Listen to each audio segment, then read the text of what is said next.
Hi friends, welcome back to my channel. ನಾನು ಶೈಲಾ. ಇವತ್ತು ಕರ್ಮೀನ್ ಸಾಂಬಾರು ಮಾಡ್ತಾಯಿದ್ದೀನಿ. ತುಂಬಾ ಚೆನ್ನಾಗಿರುತ್ತೆ ಈ ವೆದರ್ಗಂತೂ. ನೀವು ಒಮ್ಮೆ ಮನೇಲಿ ಟ್ರೈ ಮಾಡಿ. ಕರ್ಮೀನು ತಂದಿದ್ದೆ. ಇದು ನಾನು 2 ಪ್ಯಾಕೆಟ್ ತಂದಿದ್ದೆ. ಅದನ್ನು ಬಾಣಲಿಗೆ ಹಾಕಿ ಹುರ್ಕೊಳ್ಳೋಣ. ಹುರ್ಕೊಂಡಾದಮೇಲೆ ಒಂದು ಬಟ್ಲಿಗೆ ಹಾಕ್ಕೊಂಡು ನೋಡಿ, ಈ ರೀತಿ ಕಪ್ಪಗೆ ಒಂಚೂರು ಕಪ್ಪಗಾಗಿರ್ಬೇಕು, ಆ ಥರ ಹುರ್ಕೊಬೇಕು. ಅದನ್ನು ಒಂದು ಬಟ್ಲಿಗೆ ಹಾಕ್ಕೊಂಡು ನೀರು ಹಾಕಿ ನೆನೆಸಿ ಬಿಟ್ಬಿಡೋಣ ಸೈಡ್ಗೆ. ರುಬ್ಕೊಳ್ಳೋದಕ್ಕೆ ಟೊಮೊಟೊ, ಸ್ವಲ್ಪ ಹುಣಸೆ ಹಣ್ಣು, ಈರುಳ್ಳಿ, ಕೊತ್ತಂಬರಿ ಸೊಪ್ಪು, ತೆಂಗಿನಕಾಯಿ, ಚಕ್ಕೆ, ಲವಂಗ, ಮನೇಲಿ ಮಾಡಿಸಿರೋ ಖಾರದ ಪುಡಿ ಇಷ್ಟನ್ನು ರುಬ್ಕೊಬೇಕು.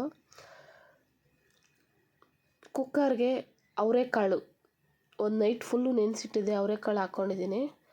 ಅದಕ್ಕೆ ಒಂದು ಆಲೂಗಡ್ಡೆನೂ ಸೇರಿಸ್ಕೊತಾ ಇದ್ದೀನಿ ಜೊತೆಗೆ. ಇದ್ರ ಜೊತೆಗೆ ಒಂದು ಟೊಮೊಟೊ ಕಟ್ ಮಾಡಿ ಹಾಕ್ಕೊಂಡಿದ್ದೀನಿ. ರುಬ್ಕೊಂಬಂದಿರೋ ಮಸಾಲೆ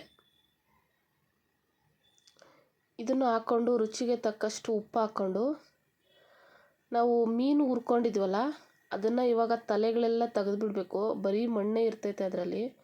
ಅದನ್ನು ತೆಗೆದುಬಿಟ್ಟು ನೀಟಾಗಿ ತೊಳೆದು ಸಾಂಬಾರಿಗೆ ಸೇರಿಸ್ಕೊಬೇಕು. ಇದರಲ್ಲಿ ನೀಟಾಗಿ ತೊಳೆದು ಆಮೇಲೆ ಇನ್ನೊಂದು ಬಟ್ಲಿಗೆ ಹಾಕ್ಕೊಂಡು ಇನ್ನೊಂದು ಬಟ್ಲಲ್ಲಿ ನೀಟಾಗಿ ತೊಳೆದು ಆಮೇಲೆ ಸಾಂಬಾರಿಗೆ ಸೇರಿಸ್ಕೊಬೇಕು. ತಲೆಗಳು ತೆಗೆದುಬಿಡಬೇಕು, ಅದನ್ನು ಹಾಕಬಾರ್ದು. ಇವಾಗ ವಿಸಿಲ್ ಹಾಕ್ಕೊಳ್ಳೋಣ. ಚೆನ್ನಾಗಿ ಮಿಕ್ಸ್ ಮಾಡಿಬಿಟ್ಟು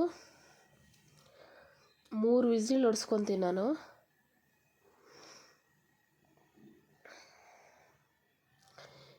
ವಿಸಿಲ್ ಬಂದಾಗಿದೆ.